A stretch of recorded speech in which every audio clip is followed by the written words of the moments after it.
It's June 12th. Welcome to Podcast 39. When we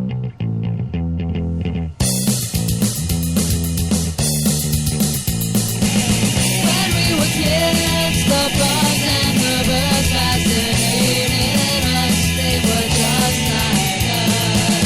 And we were taught they slammed the door. It's not cool to feel too much. But some of us break free. Oh, you want a vegan freak? That's what you think I'm a vegan freak. You're listening to Vegan Freak Radio because Rachel Ray is a whore. Hey everybody, how you doing? Hello. We don't really know if Rachel Ray is a whore or not. No. Ooh, I'm kind of loud this week. Turn yourself down.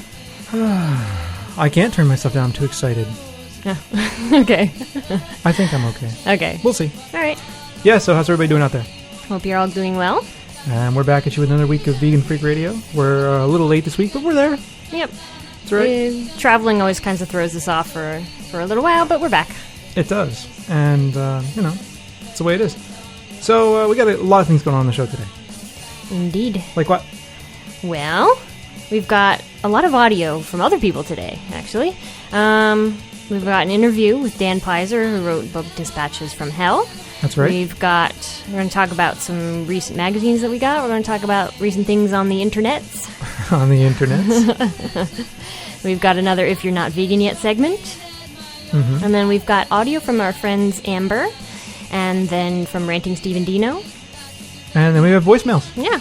A couple of voicemails, and that's going to be the show, and it's actually quite a lot. Mm-hmm. So we're going to get rolling here right away. Jenna has some announcements about some things going on at Farm Sanctuary, yeah? Yeah, Farm Sanctuary wanted us to announce a couple things.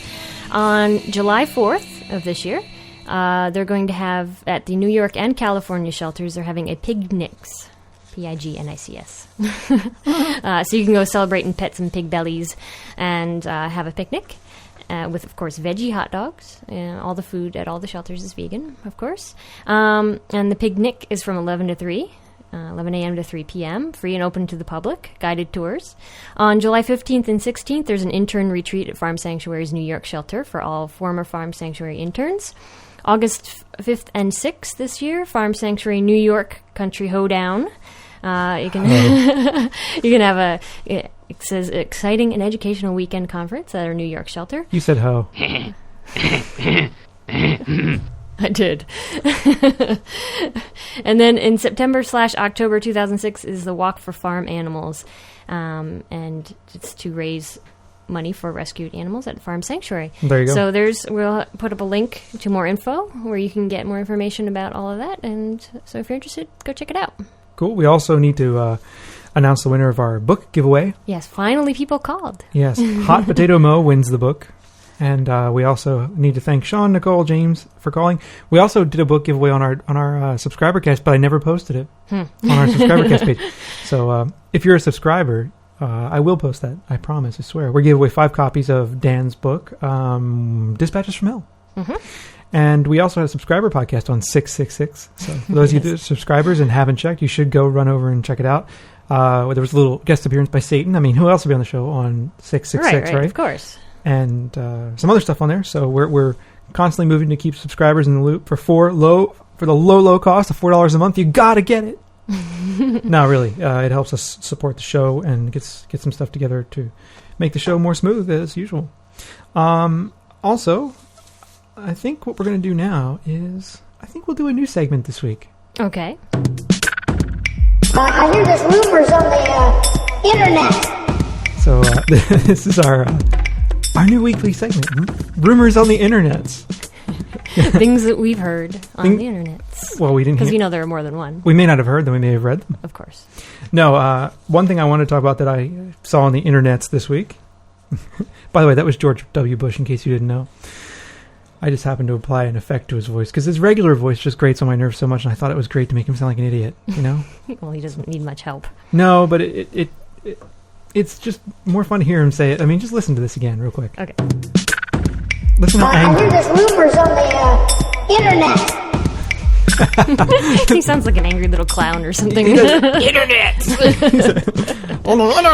it sounds real pissed off, but I like that because he was really pissed off. And when he was saying that about rumors on the internet, it was about the draft. But anyway, that's our new we will be having a new segment week to week called Rumors on the Internet. And one of the things we read on the Internet this week was about a soda tax. So this is kind of interesting.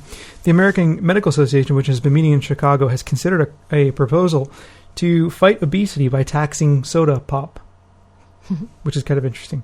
So what it says here, this is from the Chicago Sun-Times. A committee of the influential doctors group is recommending that the AMA lobby for a small, quote-unquote small, federal tax on sugar-sweetened soft drinks with proceeds going to anti-obesity efforts such as physical activity programs and healthier school meals. So that's from the AMA. And what they want to do is, they haven't really specified how high they want the tax to be, but they really do want to add this tax to various kinds of things that, foods that are bad for you and that contain high fructose corn syrup. The evil HFCS. Yeah, the evil HFCS. And well, it's technically vegan. A lot of vegans that I know avoid it for good reason. Oh, yeah. What good reason? Well, for one, it's got some health risks to it. It does. Basically, what happens is since it is high fructose corn syrup, there's a lot of fructose, and the body metabolizes fructose differently than glucose. And it's metabolized only in the liver. Ah. And what it does is make your liver work overtime, and the liver then pushes more fatty deposits into the bloodstream. So it makes you fatter, basically. And at the same time, the way it's metabolized, it changes your metabolism and it makes you more hungry after eating it. Man, so it actually not only is more quickly metabolized into the blood in a way that is not good for you, it also causes you to want more sweet stuff, which then kind of creates this feedback. Loop. Exactly. Yeah. So that's Vicious why cycle. it's linked to increases in obesity and increases in type 2 diabetes. And because it's mostly been starting in the 70s and then increased in the 80s. Interesting. Well, I mean, in the 1970s, what happened was there was this kind of push to get agricultural producers to produce more and more, right? Was one thing. So there was this get bigger, get out thing that started in the 70s in earnest. But also, it comes as no surprise that certain farming interests in certain states are very powerful, and so they have pushed over and over again for subsidies in the corn production sector. So as a result, we have this overproduction of corn. We had to have something to do with it, and HFCS is a really nice way to take care of some of it. The article here, though, in the Chicago Sun-Times has an interesting distinction in it, and how they set up these two different things, one of which is unhealthy and one of which is healthy, right? Mm-hmm. The article says, a 12-ounce can of Pepsi contains 150 calories of sugar or high fructose corn syrup, the equivalent of 10 teaspoons of sugar, or a 3.2-ounce reduced-fat ice cream cone at McDonald's. In the late 1970s, teens drank nearly twice as much milk as soft drinks. Now they drink twice as much soft drinks as milk. Pop, Midwesterners, pop is devoid of nutritional value, in quotes, and contributes to increasing obesity rates, the AMA committee said. The committee cited one study that found the odds of a child becoming obese increases 60% for each additional can of pop consumed each day. However, the committee report noted that other studies have found no link between soft drinks and obesity. Sponsored by probably the soda industry. Mm-hmm. But anyway, what I think is interesting about this is that it sets up non-vegan milk against soda, right? It's like healthy milk, unhealthy soda. And, soda is unhealthy, there's no question, but milk is healthy? Not quite. I don't think so. So the way that it sets up milk versus soda is kind of an interesting thing. It is. Why don't people just fucking drink water? Good question. I don't know. My brother actually used to chug milk by the gallon. Ugh. He was like, that's nasty. He doesn't do it anymore. Thank God. But he was really into milk for a long time. I know. I never got into milk, thank God. I could never drink it straight, ever. Yeah. It would gross me out. Milk used to make me gassy.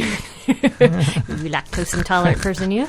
Yeah. So milk used to do bad things to me. So anyway, I'm glad I don't really like it anymore. And of course, the article in the Sun-Times goes on to say that Congress probably will never support this because Republicans hate taxes almost as much as they hate liberals. So, Yeah, but I think it'd be great to tax it. I mean, it is in one way causing these. I mean, there's whole sorts of things causing the obesity epidemic in this country, but that's one of them. Mm-hmm. It's one of the leading causes, and so everybody else is ending up paying more for health care because of it. Well, I don't know but though. I think there's better ways to deal with it. I don't like these kinds of solutions. Yeah, I know. I mean, it seems to work a lot for cigarettes. But no, it really doesn't. Well, a lot of people, I mean, have quit because it gets either too expensive or, like in New York State, you can't smoke anywhere, really. That's true. So it gets really annoying. I don't like the government deciding, like, okay, you shouldn't drink soda because it's bad for you. Fuck you. If I want to drink soda, I'll drink soda. I mean, who is the government to tell me what I should do with my life? True, but what they should do is get rid of the subsidies to make it more expensive, and that would, perhaps get people to stop using it as much, because it is.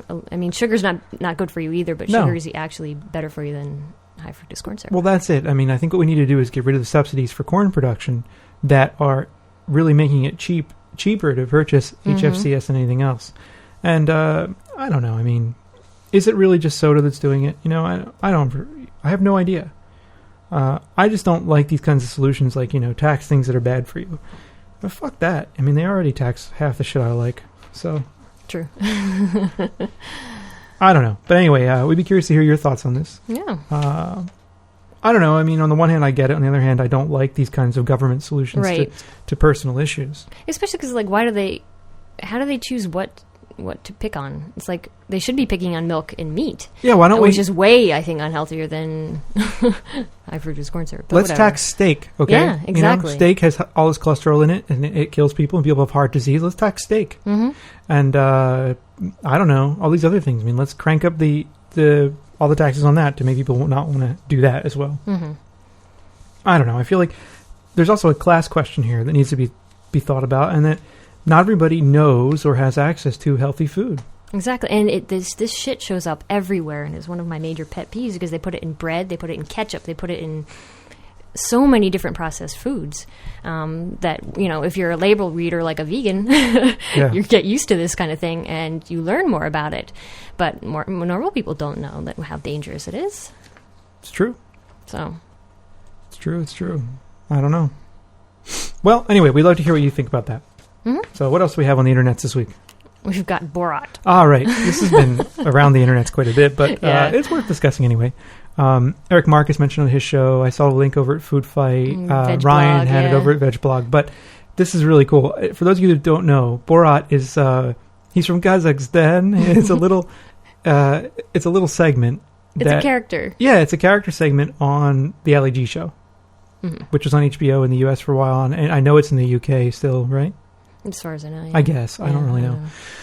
But Borat is hilarious. I mean, he kind of... If you go to a big city, you can actually see shows like this all the time. Like if you're in Toronto and you kind of flip through those channels, there are a bunch of channels in Toronto that have all kinds of international programming on them. Yeah, Philly does too. And Philly too. And whenever we're in cities, we can see shows like this Borat show. So Borat, he's this guy from Kazakhstan. He has a mustache. He plays dumb. He kind of plays a straight guy. And he goes into these various places and starts just asking people really stupid questions. But he's got this special affinity for testicles, usually, because he starts filling people's nuts all the time. And one of the things there was this one segment where he's actually mocking people. So he goes into this one bar and starts singing about this one southern bar, I remember that, or western bar, country western bar, singing about kind of killing Jews, and he's Jewish, right? So that doesn't make it okay, but the point is that he's singing about it, and the people in the bar are kind of clapping along. So the thing is that he's mocking them by doing this, but they are in fact into it. So he does one on hunting, and we thought we'd play a little bit of that for you. And it's got the catchiest theme song ever. It does have such a catchy theme song. You'll hear it. So it's a bad theme song, but catchy.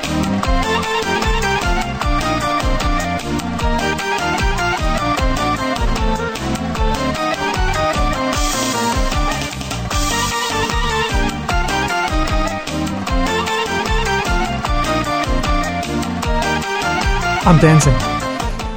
Geeks. Today I go to a ranch in Texas full of exotic animals. It is like a zoo, but more fun, because instead of just look at animals, you can also shoot them in the head with a gun. Happy time, dziękuję.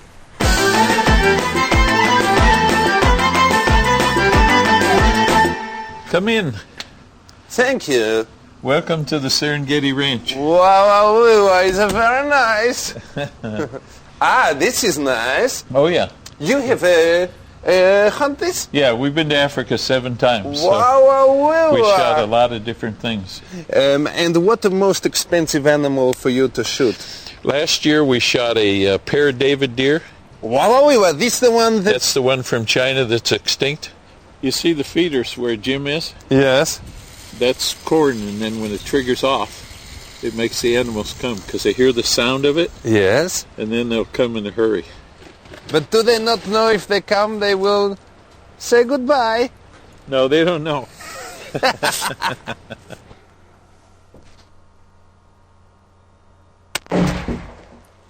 It's a great feeling to consummate a hunt. Yes, it makes you feel strong, like a real Yes. man. In Kazakhstan, it more respect for men who kill with a knife. So there you go. That's just a little clip of it. There's probably about 5 minutes of it. We can post it. And there's another one that he does in the kind of British version of it with the fox hunt. It's pretty funny too. So they're good. Nice. This is, well, A, disgusting, but B, the whole consummate I know. the hunt, that's a bit sexual. A bit. Okay, a lot. Yeah. So that clip is hilarious, and you know, he goes on too. He's talking with one of the guys who owns the ranch, and he's like, the guy starts talking about the Jewish problem in the U.S. You know, and it's horrible because the guy is clearly like a neo-Nazi fascist fuckhead, and he's talking about Jews, and it's just horrible. It It's is absolutely horrible. But Yeah, I and guess he's it proud goes. of the fact that he shot something that's going extinct. I know, that's the other thing too. It's like, oh yeah, we shot one of those things going extinct, Yeah. you know? Or it probably is extinct. He probably shot the last one. I know. Probably got a nice little chubby from that. So it's very strange. But anyway, that was a funny clip. You should go. We'll post a link in the show notes, and you should go look. You should always go to our show notes because we've got all kinds of good stuff there. Links? Links, Show notes? yeah. Good stuff. Podcast.veganfreak.com. Is there anything else we want to talk about from the internets?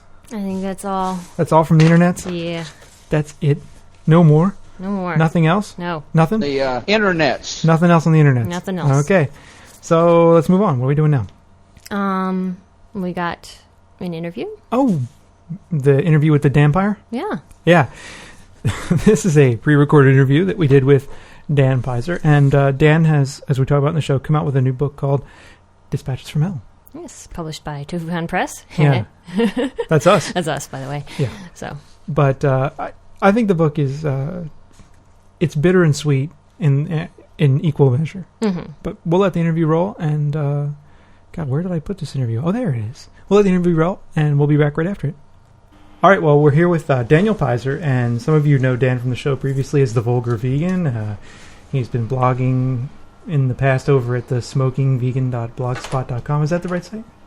Yeah, that's right. And recently, though, the reason we're having Dan on the show is because he's written a book called Dispatches from Hell, A Vegan's Guide to Love, Sex, Relationships, and Other Suicidal Tendencies. So we thought we'd get Dan on the show to talk a little bit about his book. Welcome to the show. Thank you. Hello, everybody. So maybe you could begin by telling us kind of a little bit about this book. Sure. Well, the book came out of sort of a really shit time that I had in my life that turned out to actually be really good. There's a lot of shit times in my life. And it's sort of, it's a combo book, and it's sort of autobiographical and follows me through this relationship crap that I was going through. Sort of ending one and then dealing with the dating world and then getting involved with a few failed ones and then one that ultimately worked out with the person that I'm engaged to now. But also sort of practical advice stuff as well. And addressing things, the sort of little things that make relationships and dating and all of that different for vegans. So why do vegans need their own kind of book on this stuff? Well, why not? Well, I mean, what about well, look, when I started writing it, it came from when I had come out of I had been in a lot of relationships and they'd been with vegans, right, the long-term ones, and then I got out of them, and I was like back home and didn't really know anyone all of a sudden, and let alone any vegans. I was like, well, how do I even begin to approach this? It's going to be totally different. It's a different ballgame, you know. And I realized at that point, for me, and presumably for most vegans, you know, that are single, and even a lot that are in relationships, it is a totally different ballgame to approach relationships and dating than it is for just for omnis or even vegetarians. Yeah, Yeah. and yeah, sorry. No, I thought you were going to In continue. terms of ethics and little things and big things, primarily little things, I'd say. But there's some big obstacles as well. So what kind of things do you end up talking about in the book? What are some of the chapters about, and where does it go? Sure. Well, it sort of goes through. It came out a lot more logical or linear than I was expecting. It ended up being broken down into sort of being vegan and single, which is initially what the whole book was going to be about when I started writing it. But then the book changed as things in my life changed. And you can kind of tell that when you read the book, I think, just in terms, even the tense that I'm using when I'm talking about stuff. But it starts out with sort of the single thing, and then it goes on to dating, and then love with vegan is the third chapter. It talks about sort of the vegan spin on love, I guess. And then long-term relationships, and of course there's a sex chapter as well. Ooh, a sex chapter. So, yeah. So, in the book, one of the things I like that you do is you kind of talk about how some of the aspects of relationships are tied into capitalism. Can you maybe discuss that a little bit? Sure, yeah, I'd love to. Well, I started thinking about this, after I was vegan. I'm 23 now. I've been vegan for 7.5 years, right? And when I was in high school, we had to take all these religion courses because I went to a Catholic high school, which is kind of a long story. But yeah, I know. Hey, I know how to tie a tie now, and that is a valuable life. I also know what transubstantiation means. But aside from that, I got to opt out of the religion courses for this philosophy course that I took my senior year as an honors philosophy course with the head of the religion department, who was an enormously cool guy. And we read this book by Eric Fromm called The Art of Living. Yeah. And it was sort of this, I don't want to say a life-changing experience for me to read it, but something close to that, probably. On par with me emotionally, sort of as to me politically when I read, The Grapes of Wrath or something. So it was this catalyst for me in thinking about how it sort of made, what's the word I'm looking for, it demystified the way that people relate to each other and made that link between love and relationships and political economy, right? And which sort of, in a lot of ways, I don't want to say we have no agency, but really determines how we relate to each other. Well, that's or why... influences, maybe determines is the wrong word, but heavily influences. Sure, I mean, Yeah. one of the things that you mentioned to us before about your book is that it is sort of a different sort of guide than what's already out there, and what's already out there treats people like they're commodities, pretty much. Exactly. Yeah. I mean, the books out there are sort of written. They're in a way that's not oppositional to that, and doesn't recognize that, and doesn't do any of the things that Eric Fromm's book does, and is sort of, as much as I disagree with Eric Fromm on a lot of things, coming from sort of an oppositional socialist branch themselves.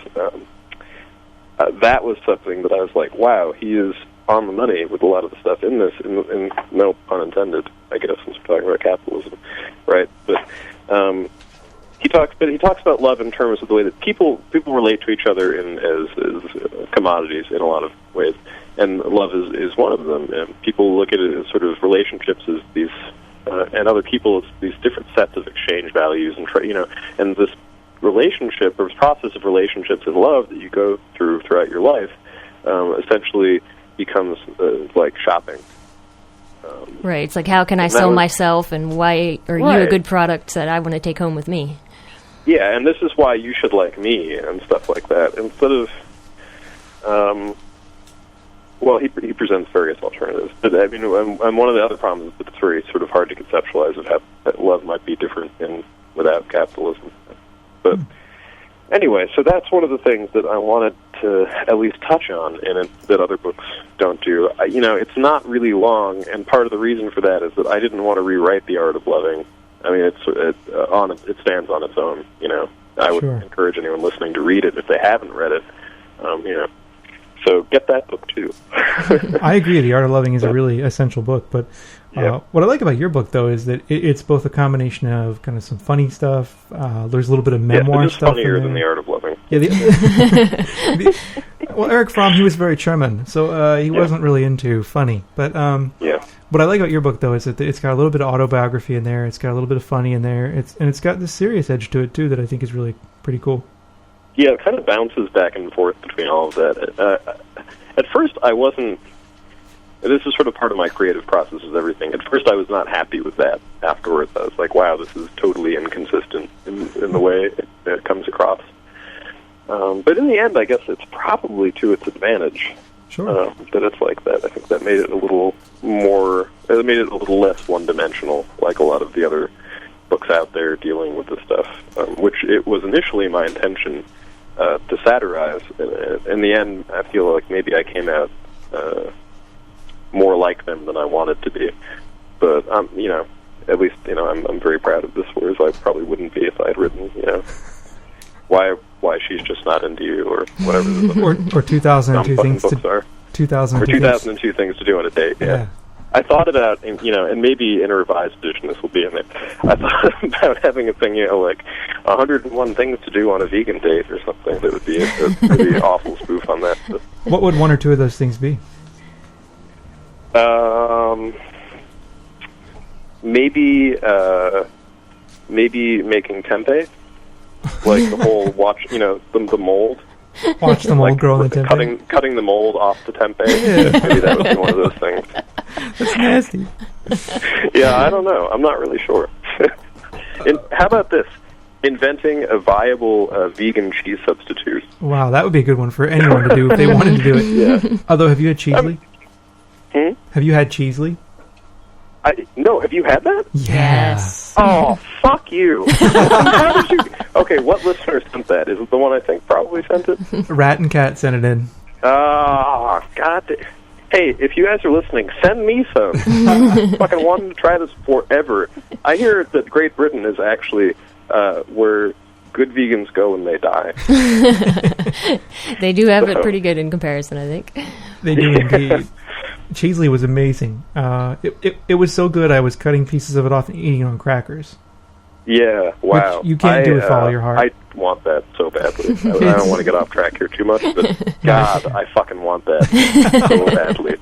So badly. Because I'm not one of those vegans that sort of issues the cheese subs and things like that. I'm waiting for the perfect one. And I feel like this might be it, but I haven't gotten to try it. But now I'm glad that I won't be disappointed. Indeed. It is really good. It is so good it's almost a little freaky. Wow. Yeah. Maybe it'll turn out like the original Vegenaise, right? And the original Vegenaise was actually mayonnaise. What? Yeah. Oh, it's kind of another story. But the original Vegenaise was actually mayonnaise. Oh, and for those of you who actually say Vegenaise, which is probably how it's pronounced, I don't care. Me either. Because I've heard everybody say Vegenaise, there's another guy who has a radio show. Is Bob Linden? I think he always. Yeah, I know that one. He's the endless Vegenaise whore. He's always whoring for that. Yeah, I know. That fucking pisses my shit off. Well, I mean, everybody's got to make a buck, So I don't have any problem. No, I don't mean that. I just mean the pronunciation. Yeah, I don't like it. Why would I would get a tattoo of a Vegenaise jar on me? They were going to give me free Vegenaise for the rest of my life. I would go, shirtless everywhere with it. Oh my God! Please don't. Yeah. Okay. Well, I'd work out more if I was going to do that. And Vegenaise or Vegenaise, whatever, does come up in the book. It does repeatedly, and I think I hope the most in the sex chapter, although maybe not. Maybe it's just sex jokes about Vegenaise throughout the whole book. I can't actually remember. You guys probably know better. You've read it more than me. We have read your book a lot. The funny thing is that why do they call it Vegenaise, right? I mean, I don't call myself a vegan. It's true. Thank you. That's great. I think, the problem is because there's that E after the G, right? But technically, wouldn't that make the first E pronounced like E? Like, how when you add E after a consonant, after another vowel, the first vowel is pronounced? Ask Jenna, she's a linguist. Okay. Not about English. Right. You get what I'm saying, right? Yeah. Like eight, the word eight, like A-T-E. Mm-hmm. You say A and not like ot. Ot. And the E is what does that. So. Gotcha. Well, thanks for that. Anyway, that's like the one thing I remember from grammar school. But anyway, I'm sure back to the thing about what to do on a vegan date. I'm sure that other listeners probably have funnier things to do that they could suggest. So feel free to email them to me. I think my address for this stuff is still veganadvice@veganfreak.com. So if you mail them that way, maybe it will make it into another edition of the book. That'd be very Indeed. funny. It'll would be. definitely make it into like the bonus material section I'm trying to erect on the site. So Yeah. Sweet. And your site is where at? What's the URL for that? the site is creatively enough dispatchesfromhell.org. But not .com, right? It's .org. Not .com. I don't know what .com is. Have you guys looked at that? No, someone else owns it, though. Is it just one of those, why am I seeing the site messages? Somebody's Yeah. Like parked over. coming soon or whatever. And yeah. Exactly. Well, that's cool. But you also have Yeah. a podcast that you've been doing lately. Yes, thank you. I started doing this podcast with my fiance, and it's called Abolition Radio. It started because people had approached a couple people who were friends of all of ours. Actually, had approached me and been like, sort of, why aren't you doing a podcast? And I didn't want to talk about just vegan stuff. I felt like there were enough podcasts that did that. Not many of them, in my opinion, are very good anyway. Yours is one of the good ones. Let me be clear about that. It is, in my opinion, the best. You're just saying that because you're on the show and we're pimping your book. No. In fact, I've actually, and really this works in your favor, because I've always wanted to be one of those people who calls in a radio station, and they're nice enough to play your call, and then when they're like, hey, what's the best radio station in town, and they expect you to say their call name, you say a different one. What's the best vegan podcast on the internet? Yeah. You're supposed, and to, then you're the supposed to person's scream like, vegan freak "Oh," radio. and then I say Bob Linden. Oh. To you guys. So, You were but supposed I to have didn't. screamed I vegan actually freak think radio. It's the best. What's that? You were supposed to have screamed vegan freak radio. All right, do it again, and I'll do it. What's the best podcast on the internet? Wait, what's the best vegan podcast on the internet? The voice. Like the crazy radio guy. Okay, voice. Like, what's the best vegan podcast on the internet? Vegan Freak Radio. That's right. Then you have to have more creative names. Like one of you can be your real name, but the other one has to be an animal, like a cougar or something. Like you're listening to Vegan Freak Radio with Jenna and the cougar. Like that. And then there's some crazy noises. Anyway, so we started doing this podcast. It's still in its infancy. I don't want to say it's bad. It is. There are some good ones. It's just the technical quality, and also we kind of have crazy schedules, especially Jenna. So the past couple have just been me, and that's unfortunately when the production quality has gone up quite a bit, at least in my opinion. So but she will be back soon. And the idea behind the show again was to. I guess I got off track with this. No, it's all right. Crazy radio voice thing. Yeah. The idea was that we would have something that addressed not just veganism. From an abolitionist standpoint, not like the touchy-feely bullshit, but also... What do you mean touchy-feely? Human stuff. Well, you know how a lot of vegan shows are like, if everyone was vegan, and I'm not naming names here, but if everyone was vegan, then the world would just be totally peaceful and groovy. Well, it would. There are shows that are like this, and so not yours, but... again, I don't want to name names, but there are shows out there, and that shit pisses me off, frankly. So, I wanted to address that. I want to address animal liberation stuff, but I also wanted to address human liberation stuff, and do it in a way where the two of those are sort of connected. I don't know if we've nailed that formula yet. You're getting there, though. It's a balancing act in some ways. I feel like there's a way to make it not a balancing act. I feel like, we'll get it when we get it. And it'll happen probably organically in some way. Where can so someone find... to address both those things. Sorry? Where can someone find the show? Oh, if you go to... we have sort of an impromptu site set up for it, which will hopefully be nicer at some point at abolitionradio.blogspot.com. There you go. You can also get us, if you go to the PodServe, you can get there at podserve.bigu, which is BIGGU.com, and you look in the adult section. Are you really in the adult section? Because there's some obscenities. Unfortunately, that didn't translate well to the iTunes music store. It didn't come up as explicit. Oh. So there's a special tag you need to put in. It's an explicit tag. Yeah, I don't know how to edit that. Maybe you can show me later. But I mean, the main thing, though, is that it's not really most of the time that explicit. I mean, occasionally there are obscenities. Not even enough that if it were a song on an album, it would warrant an explicit rating, probably. But, I think, naturally, I don't swear a lot unless I'm really mad about something. Or writing a book. So probably it will increase. Sorry? Or writing a book. Or writing a book. Did I swear a lot in the book? Well, let's see. What do you have in here? You say, I refer to men as guys, women as chicks, and the words dick, cunt, twat, asshole, bitch, and douchebag are likely to crop up. I don't know if cunt cropped up, but the rest of them did. That's on page 8. In some variety or other.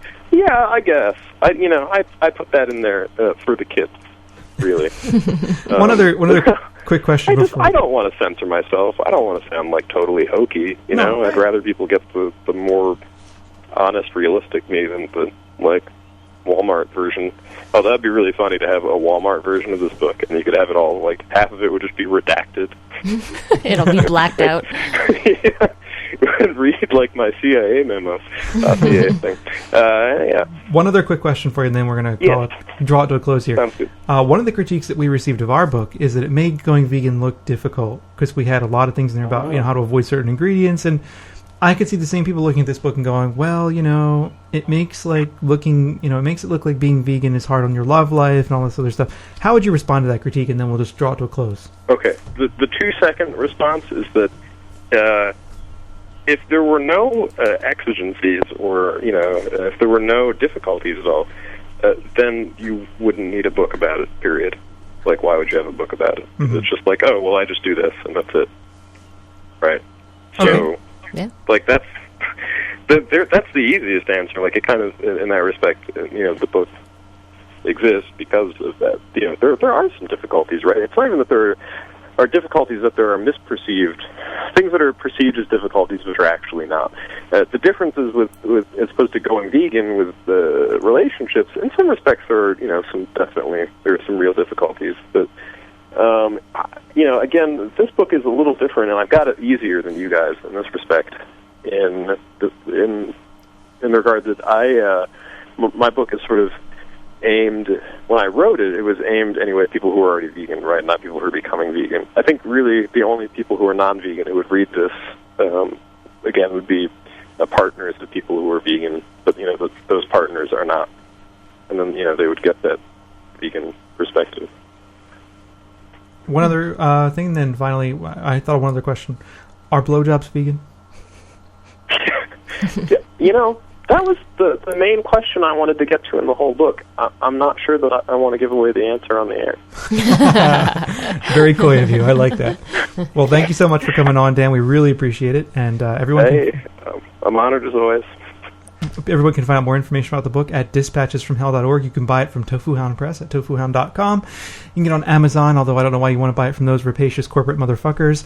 Well, if you buy it from Amazon, remember, you may also enjoy hentai. I don't know if it'll say that when you go to the Amazon site for the book, but when I went to look at my book on Amazon, it said that I would also enjoy hentai. That's because you've been surfing a lot of hentai lately. I like the monster tentacle cock. Well, thanks, Dan, Mr. Monster Tentacle Cock Lover. And those of you who want to get in touch with Dan can do so at, what's your email address you're using this week? Hey, you've got like 50. Hey, I'm allowed to. Let go of my nuts, okay? You can email me at veganadvice@veganfreak.com. I don't know why I have that address. It seems like the vegan advice questions would go to you guys, and then the vegan love advice questions would go to me. But I got the vegan advice one, so email me there. There you go. So you can get in touch with Dan there. Like I said, the book is available, and that's about it. Make sure you catch his podcast, and thanks for being on. We much appreciate it. Thanks very much, guys. So that was our interview with Dan Peyser, the author of Dispatches from Hell. You can buy Dispatches from Hell on the web at infoshopdirect.com/tofuhound, TOFUHOUND, no spaces. And if you go there, you can use this code, a special code, TOFUHOUND123 at checkout to get 15% off the book. Good deal. So there you go. And Amazon won't give you that, those rapacious corporate whores that they are. But we will. Yes. So- I recently learned that Amazon gives quite a bit of money to the Republican Party. Yeah, that's Unfortunately, depressing. it is depressing. Everybody gives money to the Republican Party, though. True, but some people give to like both the Republicans and the Democrats. Like but- Microsoft? Right. Yeah. Sort of cover all their bases, but they only give to the Republicans. Microsoft is evil anyway. Yeah, of course. They are. That goes without saying. They're fuckers. Mhm. They are. So, yeah. I think what we're going to do now is roll a song. We tried to play the song last time, but couldn't quite get there because of dogs barking. So this song was sent to us from our friend Ivo in Portugal. He is known as Heartborn around the forums and in our chat room. And this is pretty cool. The song is by New Winds, and the title of the song is For the Sake of the Voiceless. So we'll let that roll and be right back.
Okay, so that was New Winds.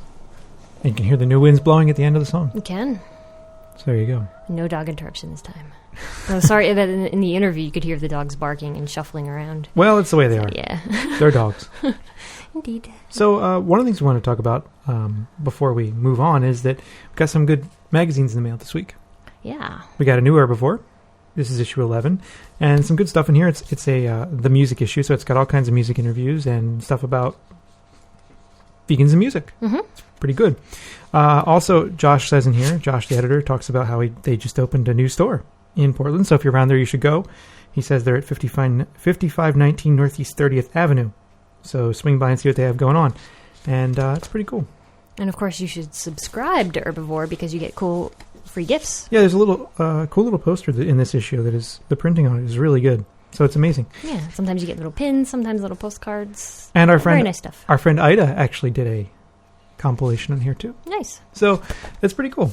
So that was Herbivore, and there's also, I got a No Compromise in the mail, and No Compromise is the militant direct action publication of grassroots animal liberationists and their supporters. And one of the things I thought was pretty cool about No Compromise this month is that there was a critical look at the North American Animal Liberation Press Office, a look at some of the things that Jerry Vlasic has been saying or has said, like on 60 Minutes, and it's a pretty cool article because it's got the critique of it, because one of the things that I'm looking for this now, and of course I can't find it now that I need it. Oh, here it is.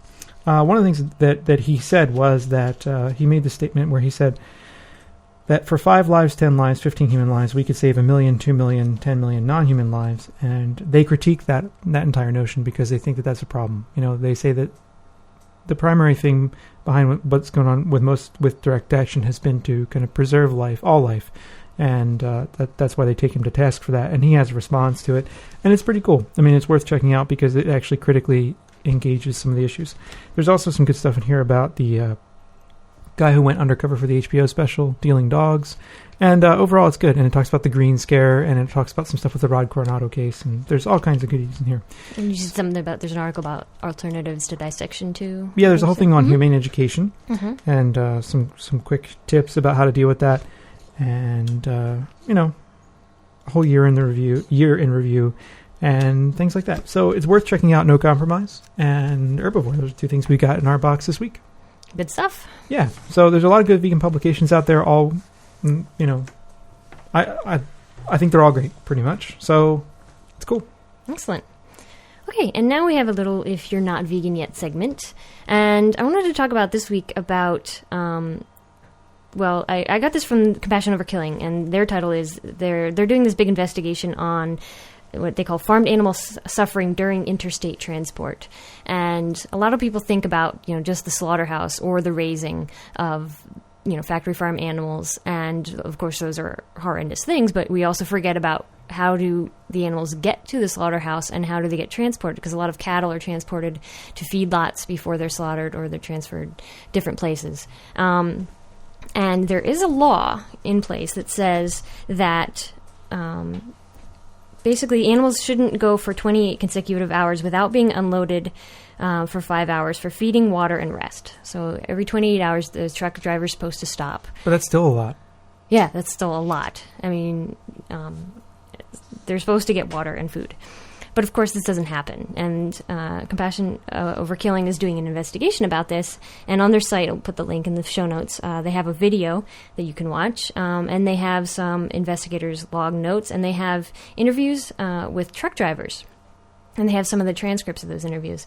And, of course, what happens is that truck drivers basically don't stop. Or if they do, they don't unload the animals. So they're stuck in these trucks, crammed in there. They don't have access to food. They don't have access to water. And a lot of them, of course, die. Mm-hmm. And this is where a lot of the downer animals come from. Not only just the conditions in which they were raised, of course, helps lead to downer animals, but the conditions in which they're transported.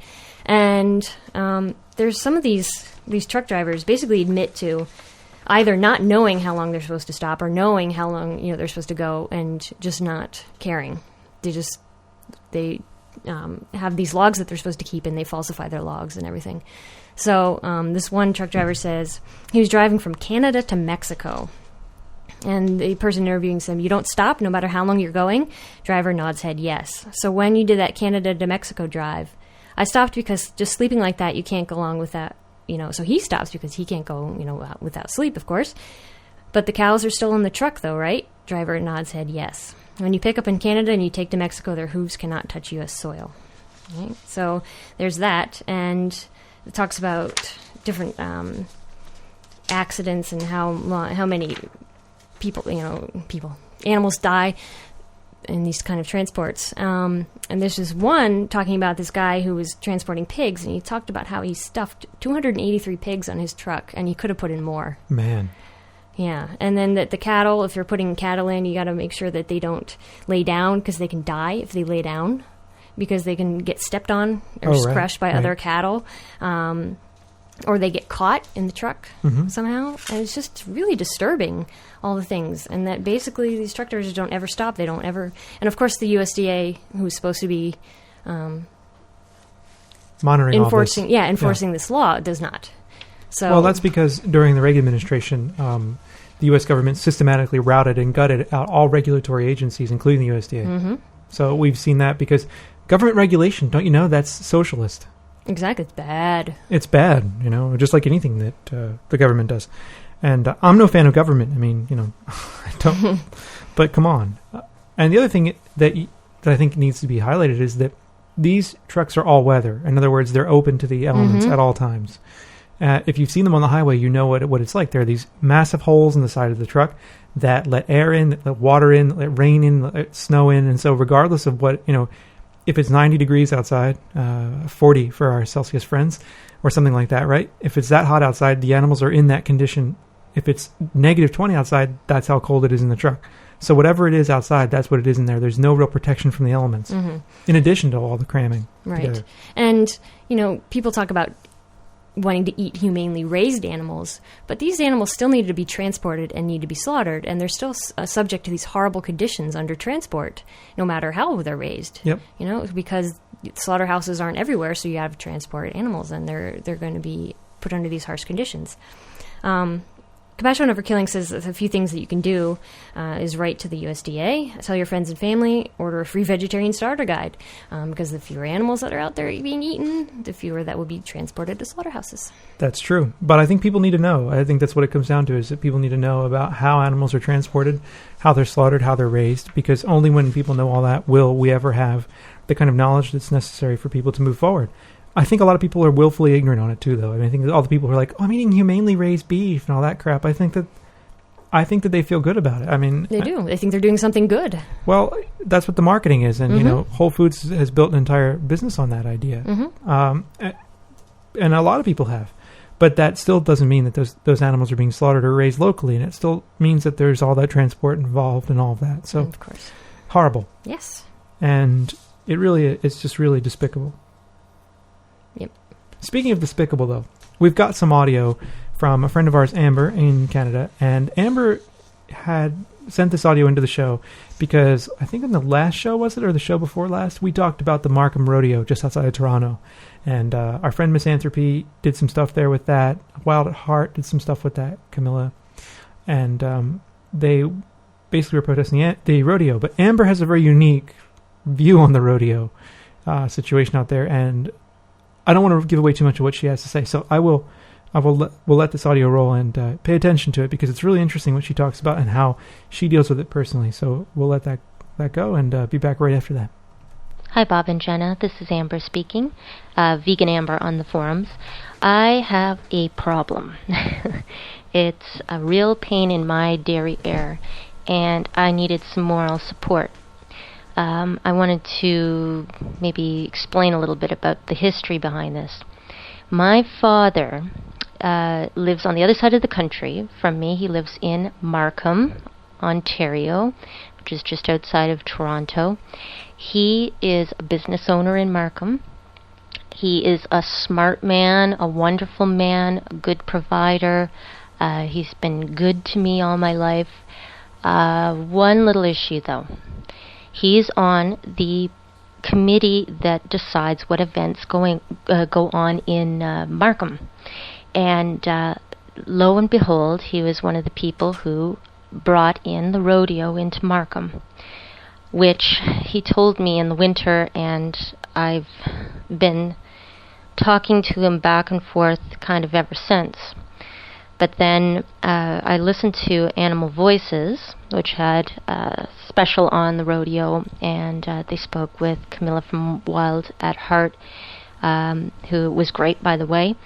And it kind of really got under my skin, because, I mean, as much as I've been trying to do for the animals, here I am with a father who has decided to bring in a rodeo into his town. So what I did was I attached the Animal Voices recording onto an email and sent him an email. And basically what I want to do is read you the emails that we've been sending back and forth, and then I'd like to pose a question to you. So let me just open this guy up here. Here we go. I'll start off with my email to him. Hi, Dad. I thought I would send this Toronto radio show over to you since this involves you. This is part 1, and I'll send over part 2 right behind this. Have a listen, because since you stand behind this event, you should at least know the issues behind it. I know that Uncle Larry probably told you that rodeo is hunky-dory, but even though I love the guy to death, he is also the guy who killed barn cats with a shovel and castrates his horses without anesthetic. A little aside here, my Uncle Larry owns a farm with turkeys, and he's got horses and rabbits and all that kind of stuff. And yeah, I mean, standard treatment for animals, he is full on into it. Anyway, back onto it. I have in brackets here, how would you like to have your penis cut off without painkillers? I wonder how he took that. Anyway, forgive me if I think he is not the best source of expertise on humane treatment of animals. I was also thrilled that Vegan Freaks, yay, an immensely popular podcast in vegan/animal rights circles, had a call to arms against this Markham rodeo. Since that was today, you can fill me on how the protest went. I'm totally goading him here. I don't mean to be snippy or anything, far from it. I love you a whole bunch and know you don't have a mean bone in your body, but my attitude is that rodeos are entertainment and animals should not be abused or exploited for entertainment. I know the Humane Society gave it the go-ahead, but remember that the HS is a welfare organization that has to work within the legal definitions set up by our government, meaning if an animal is fed and housed properly, it pretty much can get the go-ahead from the HS. After all, our animal laws allow for the slaughter of hundreds of millions of animals in this country every year. Hope this email finds you well. Love, Amber.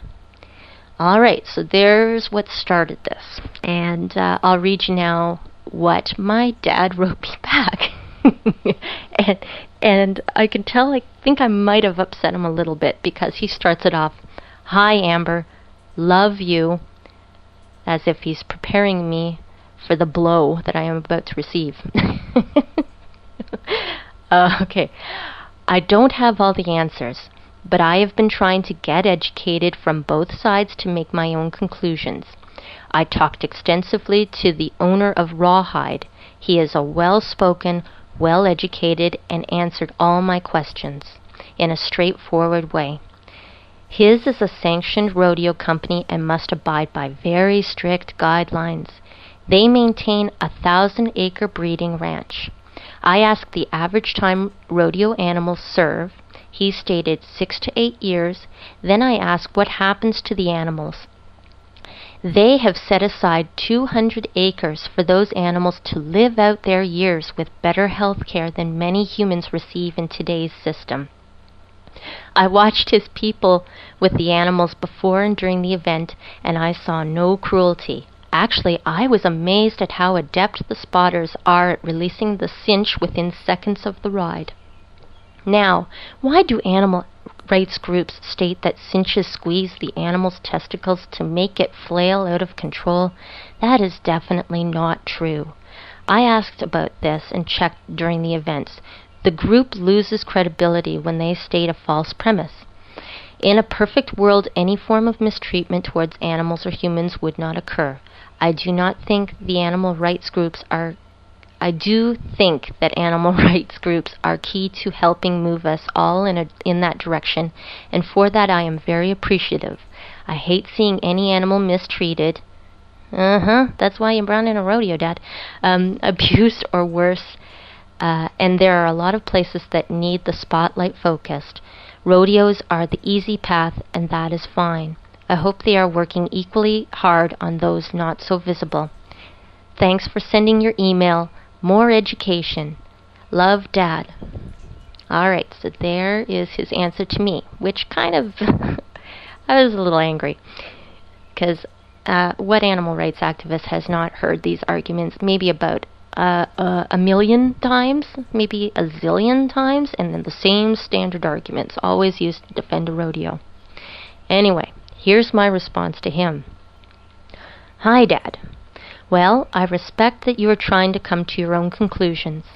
I just want you to be aware that this guy may shoot from the hip, but every rodeo guy out there, and I have spoken to my share, will say that their animals are treated humanely. Why would he or she say anything else? My ultimate point is that animals used in this way for our mere entertainment is inexcusable. I would never go to a bullfight or a cockfight, and I will never believe a rodeo is any different. It's a gladiatorial form of entertainment. The way I feel is that if it is something I would not like done to myself, I do not want it done to any living creature. Why have a rodeo? Are there not 1,000 more family-oriented things to host in your city? An event that does not teach children that to bully and humiliate animals is a fun thing to do? I really don't mean to be a pain in your ass. Actually, yes, I do. You know this, but this has been something that has become a real passion for me. I have seen so much horrid undercover video of the treatment of animals in food, entertainment, research, and companionship that it makes my heart ache. Forgive me if I feel a bit upset that my own father stands behind something that I hate so very much. I love you too, Dad. Amber. Okay, so this is what my father has sent back to me, and it's very quick. Hi, Amber. Animals used for entertainment exist in so many forms. Are all bad? Do horses or greyhounds enjoy the chance to prove their prowess by racing, or is that abuse? What about dog or cat shows? I don't have the answers, but I am proud to have a daughter that has such a great heart. Dad. Okay, so now he's trying to deflect me. So, let's read my response to him. Hi, Dad. My personal opinion is yes. Greyhound racing is particularly problematic as dogs are bred and disposed of when they don't make the cut. Some tracks retire their dogs and adopt to homes. Many do not. Also, when the dogs aren't running, they are not somebody's pet at night. They stay in cages. Horses, same thing. Dog and cat shows are more about the people than the dogs and cats. Some people see them as companion animals, but many look at their dog or cat not as a companion but as a tool for status. And while these wonderful-looking purebred animals are being bred, other animals languish in animal shelters. When animals quote-unquote perform, is it because they have a sense of competition or because someone is beating them with a big stick? Who knows? My main beef, excuse the pun, ha-ha, is the attitude that we own animals, thereby allowing us to do whatever we want to them. This animal is okay to pet, this animal is okay to harass, this animal is okay to eat, this animal is okay to pour chemical in the eyes of. It would be nice for people to step back and say, do I have the right to do this? Far too many people do things because it is what they have always done. It is what their parents have said is okay, and it is the path of least resistance. I don't have a corner on the market on what animals think and feel, but I choose to err on the side of caution. I don't need meat to live, so I don't eat meat. I don't need a rodeo to have fun, so I don't go to rodeos. I am certainly not perfect in my behavior. I am learning things every day. Animals are not my only thing. I'm into labor equity, globalization, environmentalism, and the more I read, the more I am realizing it all comes from the same place. I want to say selfishness, but I'm not sure if that's the exact word. Maybe it's more like blinders, keeping the eye on the prize and ignoring all the collateral damage. I think our species also has a domination issue. We love to dominate. Sheesh, Dad, I have to say, even though I have probably pissed you off, I think this is a great conversation to have. Keep it coming. Thoughts? Love ya. Amber. Okay, so here is my father's response. Hi, Amber. You are more involved in this than I, and he's the one who brought the rodeo in. Jeez. I admit that. My observation over some 55 years has been that animals are A, competitive, and B, willing and often eager to please humans. Many have been specifically bred for a multitude of purposes. One could argue that is right or wrong, but many breeds would then never exist. as if we haven't all heard that argument as well. When horses are used to pull plows, was that exploitation or a form of human survival? The world is a hard place. Animals and humans often are forced to do things that they would rather not. Who determines where the line is? Your point is well taken about the entertainment factor, but it goes on, so put the spotlight on and make them adhere to strict standards. I saw no animal injured during the event, but there were cowboys stepped on, slightly gored, and a number hobbling badly after their ride. The animals looked to be in amazing shape, and the bulls definitely command their event. Again, these are just my observations. I can't personally go any deeper than that except to express one more observation. B.J. Prince was someone who came across caring and genuine. He is young, about 35, has an engineering degree, and looks you in the eye when he answers tough questions. He met with the animal rights representative at the request of the town prior to. I know he didn't change her mind, but that's to be expected. He believes in animal welfare versus animal rights, and so the debate continues. Love you, and I love you for caring. Dad. Okay, so this is the latest email I'm about to send out. Haven't hit the send button yet. I wanted to read through it one more time, but I'll read it for you. Hi, Dad. Yes, you are right in that this is a welfare versus rights issue. Also, there is a definite need versus want differentiation. Even as an animal rights activist, I do not think an Inuit who has no food source but animal sources should become a vegetarian. Rodeos are in the want category. People go to rodeos because they think it's fun. Yes, the world is a hard place, but does that mean we get to wash our hands of the responsibility? I can't have a perfect world, so I'm not even going to try? Again, the issue is ownership. I am of the opinion that we cannot own a living creature. We may have to use a living creature to survive, but we do not own that creature. Maybe in the olden days, quote unquote, our forefathers used plow horses to generate food for themselves. Today we have tractors. I know this guy seems genuine, and hell, maybe you met one of the very few people out there who really cares about the animals he exploits. But I can show you footage of rodeos where excessive abuse occurs. A group called Shark has devoted a great deal of effort to obtain video of rodeo abuse, which I can make available to you. I saw the documentary on the man who heads Shark and his dealings with the rodeo. I remember one part where he asks the rodeo owner if he shocks animals in the stall to goad them into bolting. The answer was, "No, we don't do that." And then footage was shown of them doing exactly that.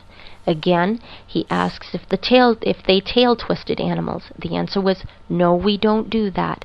Again, footage followed of them doing exactly that. Cattle have been kicked and prodded and goaded into leaping out of stalls, not just big old bulls, but baby calves as well, some only 3 months old. Again, you do not have to take my word for this. The footage is out there for you to see. I have 2 videos on my computer I can send you. The first deals with roping calves and steers, which are the most brutal and mean events. You didn't see any animals get hurt? I am happy for those animals. That is truly good fortune. I have a video that is 20 minutes long showing injury after injury to these calves and steers. The other video has more roping and bronco riding. One part of the video shows several men brutalizing a horse in a stall. I'm assuming because the horse is putting up a fight, not wanting the cowboy on his back. Yet another shows a clearly injured and incapacitated steer being kicked and punched ruthlessly. Also, you can see how the horses develop buck blindness and smash into walls of the ring. Call me crazy, but I don't think the animals care for this treatment. The video files are quite large, but I would be happy to share them with you if you will take them.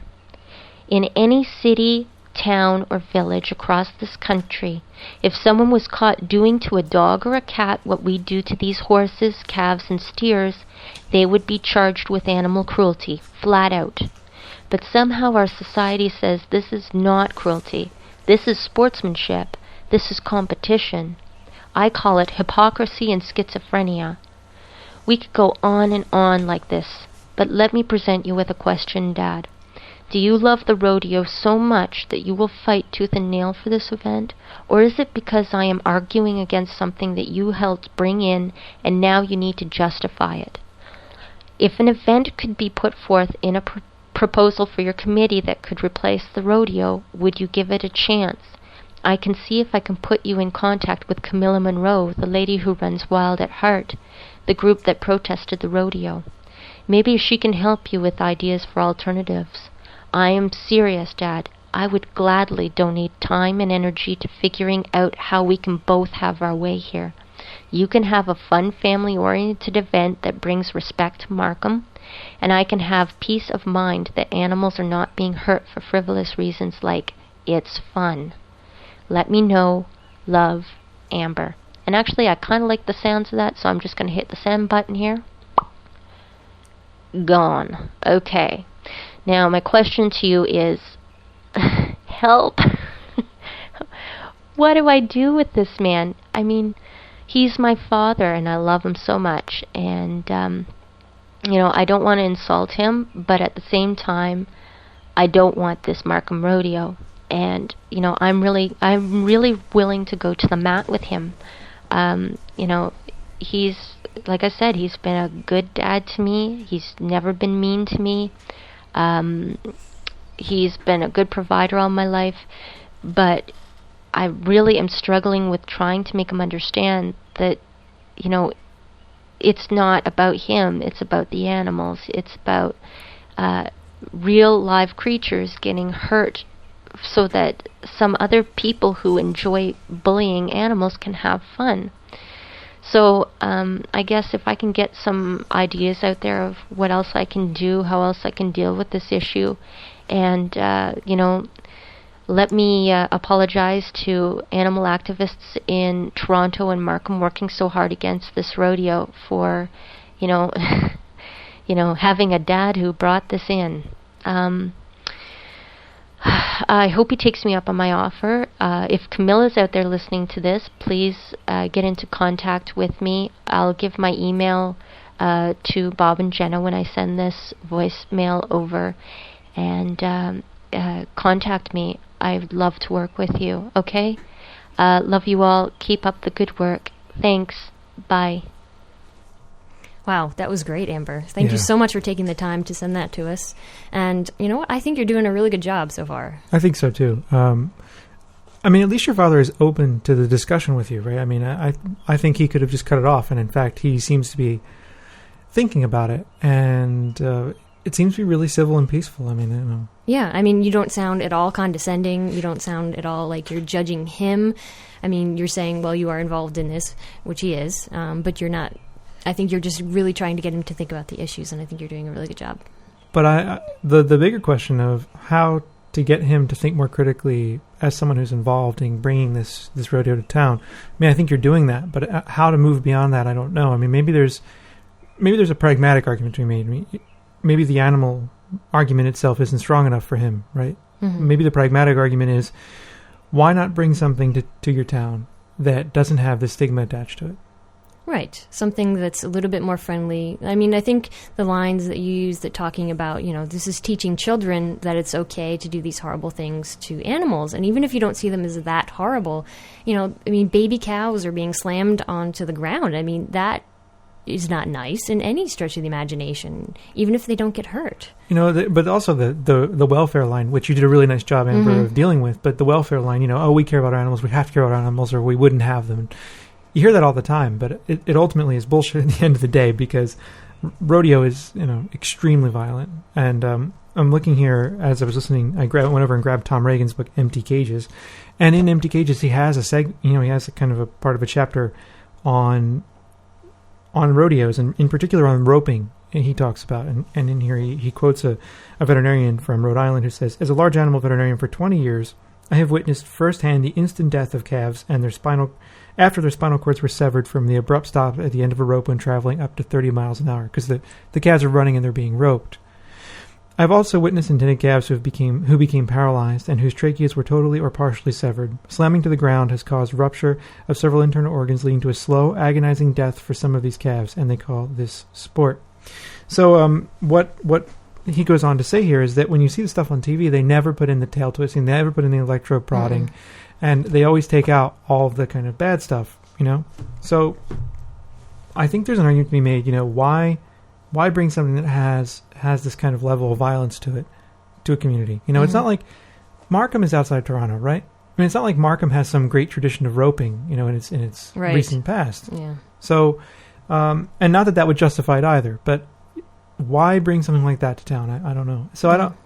How to really make that point? It's a tough one. I don't know. You could always use the example of circuses. I mean, right now there's a movement towards getting elephants and other animals out of circuses, and it's becoming successful, this movement, because of the way that elephants are treated. And of course, during the circus, you don't see it. You just see them performing, and it looks like they're being treated really well. But behind the scenes, of course, you know, they're not being treated well at all, and they're being forced to do things that they really don't want to do.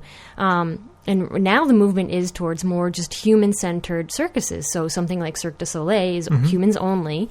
And, you know, you could bring something like that. I mean, Cirque du Soleil, I'm sure, is quite expensive to bring in. But something like that, like a circus that only uses human performers, would be so much more entertaining, because it's just humans performing for other humans, not being forced to do, beings aren't being forced to do things they don't want to do.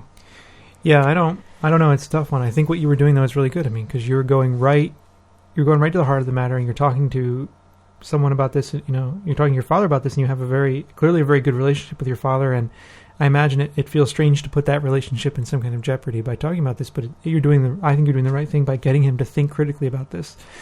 And you know, I understand that his responses are frustrating at times. You know, because you make the point that we always hear all these same things over and over again. But at the same time, he's clearly open to hearing some of this stuff from you.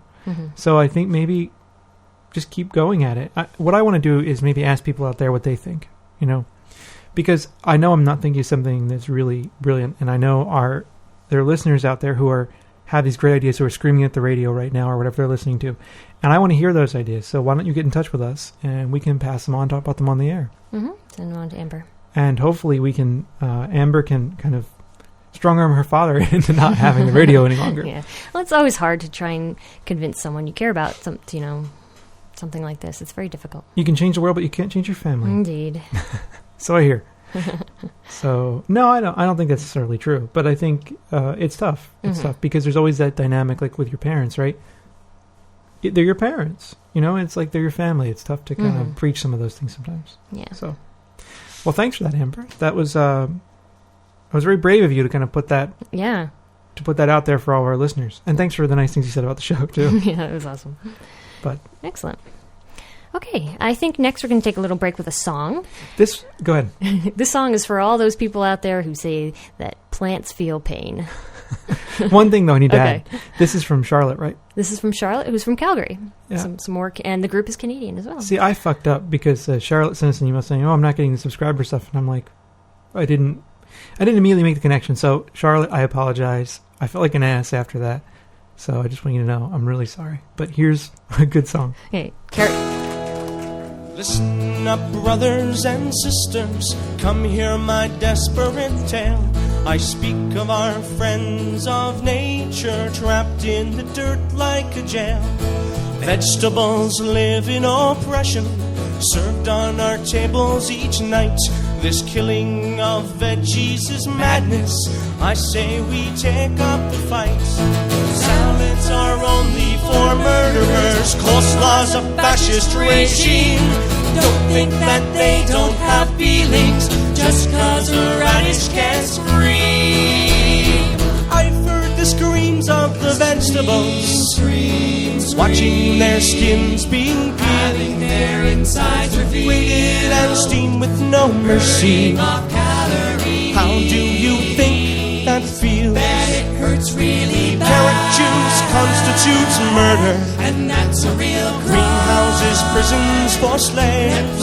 It's time to stop all this gardening. It's dirty as hell. Let's call a spade a spade. Is a spade, is a spade, is a spade, is a spade. I saw a man eating celery. So I beat him black and blue. If he ever touches a sprout again, I'll bite him clean in two. I'm a political prisoner, trapped in a windowless cage, 'cause I stopped the slaughter of turnips by killing 5 men in a rage.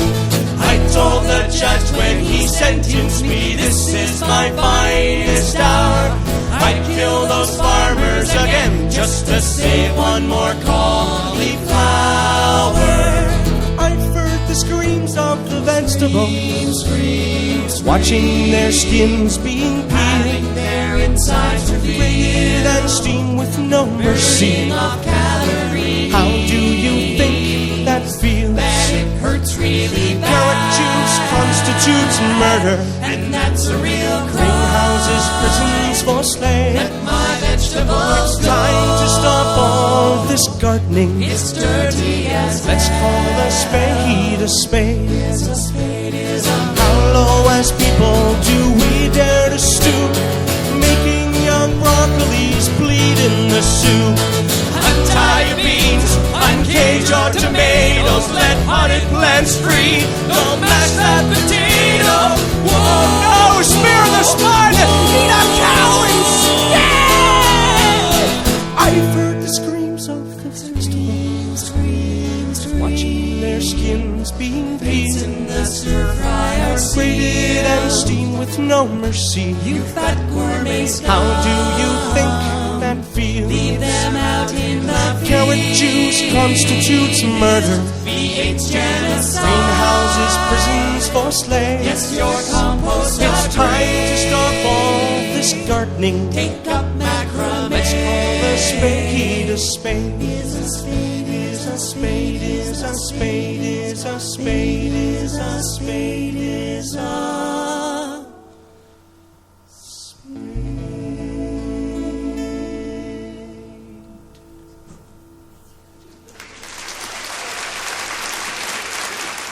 Thank you. power to the peas. Give peas a chance. All we are saying is give peas a chance.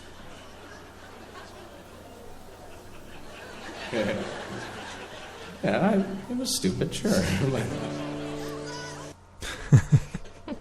So that was Carrot Juice is Murder by the group Arrogant Worms. I love that song. That's great. It's so quite good. tongue-in-cheek, yes. So, yeah, once again, that's from Charlotte from Calgary who sent that to us. Cool. Yes, saying for, those stupid people who out there who think that plants feel pain. So many funny lines in there, too. I know. I'm going to play that one next time I have the plants feel pain argument with my class, So, but I won't be teaching the animal rights class again for a long time. So it'll be a while. Yeah, that's right, because you're going on sabbatical. Yay. Yay! But that group has a lot of funny songs. They have another song called something like Canada is Really Big. It is, though. Yeah, it is. But most of it's ice. I know. So, yeah. I know. Angry Canadians right now, shaking their fists at the radio. If it makes you feel any better, I like Canada better than the United States. If I could get a job in Canada, I would be there now. Mm-hmm. But I can't. Nope. So I'm stuck in the fascist United States of America. Woohoo. Well, all right. We told you we had a lot of audio this time. We do from indeed. other people, so we have more. We do. This is a segment from Steve and Dino when Steve was, when Steve and Dino were hanging out in Chicago. So we'll let this roll, and here it is. Hey there, vegan freaks. This is Dino, and I'm here with Steve. Hi. We're both here in Chicago, hanging out after the Shack fundraisers, and we had a ton of people coming out, and last we checked, they'd made over $2,600, and people were still coming in, buying more and more stuff, so it's been a pretty interesting weekend thus far. We went to eat at, what was that diner? Chicago Diner. Yeah, Chicago Diner, and nobody screamed at me, but I had a tofu scramble and hash browns, and had everything smothered in vegan cheese. And it was good. And I ate a lot of it. And, I feel dirty now. Not vegan. And the day before, we went to Soul Veg, where I had collard greens and cornbread and something else. What was that other thing? Potato salad. Potato salad, that's right. Using, fake mayonnaise and such. So I feel really dirty, but it tasted so good that I enjoyed myself. There were a couple of people out there yesterday at the Shack fundraiser, right, Steve? Yeah, there was. It's hard to tell how many, but that was organized by the Chicago Vegan Meetup, and they had Temptation soy ice cream, and Which I had also. yes, brave of you to admit. And the annoying thing was that 3 actual dairy ice cream trucks went by. Yes. And as they went by, us vegans had some choice words for them, such as "fuck off murderers." Right. Yes. And it wasn't just me screaming, and it was everyone. Pretty much. And we met this kick-ass lady there who seems to have a penchant for hula hoops with her young son. And he saw us all sitting around in a circle, so we had an impromptu game of Duck, Duck, Goose, for which Mike goosed Steve a couple of times, Steve goosed Mike, and Yes. you won a couple of times, didn't you? I did. Yeah. Then I ended up being Goose at the end. Then you and he became permanent Goose because we ended the game. Right. But it was a lot of fun. There was Jen, Mike came out from the forums, and he brought his friend, what's his name? Oh, Rory. Rory, that's right. And they all drove over from Indiana, and after that, a couple of other friends. There's Ryan and this girl who loaned me her jacket. I can't remember. Neither can I, but we will. If you're listening, nice lady who loaned me her jacket, I'm sorry I forgot your name, but I love your jacket. See, the thing is, I'm used to Florida weather where stuff is warm in the summer, and up here in Chicago, they seem to have this thing about having random wind for no reason in particular. And I've been freezing my ass off. Yes, Dino doesn't think 75 degrees and a slight breeze is warm. It was not 75, it was 60, and it wasn't a slight breeze, it was windy. But the city is beautiful, don't get me wrong, the buildings are gorgeous. We've been spending time, going on the metro to all over the city and looking at the different places. And my favorite so far was Boys Town, obviously, because they had these adorable little fashion stores with quirky little vintage pieces. And right next door to the Soul Veg place was this place that sold, was it African clothing? Yes. Yeah. And I got down and spent like $500 in small change in different outfits. But how many did I get? Like 8 or 10? Something like that. It was a lot. Yeah. I got a lot of outfits. And the lady was overjoyed. She was just like, oh my God, someone just came in, dropped all this cash, and walked out. I want to take that one home. Unfortunately, because we don't have a kitchen, I wasn't able to cook for you guys, but I did bring Steve some curry leaves and asafoetida and some snackages, and I am very much appreciative. Thank you. He likes the snackages. And we also met a beagle at the thingy yesterday, at the fundraiser yesterday, who was rescued from a research lab. Abbott Labs, yes. Abbott Labs, and it was the sweetest looking beagle puppy ever. I mean, just a warm, curious little guy, and he really likes vegan bread, and he really likes those treats that I brought for Steve. They were impromptu dog treats at that point. So all in all, I think it's been a really successful trip out to here to Chicago, and I'm definitely hoping to come back. You better. Well, I'm going to come back for the eating contest. So. Right. In August, Misanthropy and Mike and Angry Duck and Jinx and Genbiz and me are going to be having an eating contest at Soul Veg. And what's the day for that, Steve? That is the first weekend in August. It's on the forums, so people who are on the forums can check it out. They can check it out, and if any of you guys are in the Chicago area or want to make a special trip out to see all of us, you're definitely encouraged to come. It's in August, so it'll be after the major Vegan Freak meetup in New York, which we're all looking forward to, definitely. Yes. The only unfortunate part of the entire weekend was that when we got in here, I checked us into the Chicago Plaza Hotel. Congress Hotel. Congress Plaza Hotel. And Steve, you want to tell them about what's going on here at the Congress? Yeah, the Congress Hotel workers have been on strike for years now. Literally years. That they have been dealing with horrendous treatment of workers and pay conditions. And are they asking for gold-plated toilet seats? No, they're just asking for a living wage, and it's horrible, but we're kind of stuck here now. They're kind of stuck in so this capitalist those stronghold. of you Yeah, those of you who are in Chicago, do not stay at the Congress Hotel. It's not good. They're not good to their workers. They're not good to pretty much anyone. And although it's not that expensive, it's pretty pricey. Right. One other thing is that Chicago Diner sells free-range eggs. Yes. We both feel really disgusted over that, and they also sell dairy cheese. Yes, and they also have cream available for coffee. Yeah, so if you are there and you're going to eat something at the Chicago Diner, make very, very sure to let them know that you're vegan, because they do know what vegan means. They even have it printed right there on their menu about how vegans don't eat milk, honey, leather, etc., etc. So definitely make sure you tell them, make it vegan. I don't want, eggs on my stuff. And it was also annoying being at Soul Veg and seeing that they have honey. They had honey, and I gave them a little bit of a snarky response when they brought out my tea with some honey. I was like, I called the waiter over and I said, can you please get this thing out of my sight? It's really making me nauseous. And, he was pretty polite about it. Mm-hmm. Didn't bitch too much. He took it away. And I don't think they spit in the rest of our food, so... No, that's good. It was a really good experience, though. All in all, it's been a blast. And hope to see you guys in Chicago in August for the eating contest. Yeah. And if you are coming to Soul Veg, pack your appetite, because they have a shitload of food that's really good. Yes. Everything tasted excellent, and I would definitely recommend it to anyone who's out here in the area. So I guess we'll see you all next time, and take care, y'all. Bye. Bye, guys. Sounds like you had a good time out there in Chicago. Indeed. I cannot believe the diva ate Omni subs. I know. I put in a not vegan, even though it is vegan. But For him, it's not. For him, that's not vegan, because he's always bitching about omnivore subs. And See, tofu scramble is good. It is good. And the other thing is, you bring Ranting Steve curry leaves. We sent you $15 in the mail, motherfucker, to send us curry leaves. Where are my curry leaves? No, I don't send any money to Tofu Punk, because she sends me curry leaves. I know who loves me, and you don't, Dino. And I'm hurt. That's right, I'm hurt. I'm going to cry now. It's okay. Okay. So now we should get moving on this, because we are taking... This show is going to be like the longest show ever. Okay, so let's go to the voicemails. Let's do some voicemail.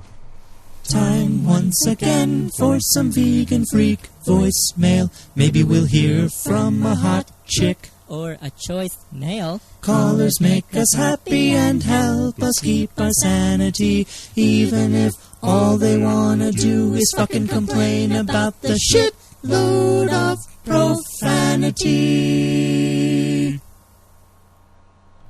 Hey, Bob and Jenna, this is Mike from the forum. I just want to make a couple quick comments about I think it was show 37. You guys had said something about Tony Blair publicly endorsing animal testing, and how it was no surprise as he's just a tool of the capitalists anyway. And I think this is a great example of how anyone who opposes capital is soon to be labeled a terrorist, whether it's animal rights activists, trade unionists, or environmentalists, religious people, anybody of basically any kind of moral conviction. We're all going to be lumped together in the same salt mine or gulag.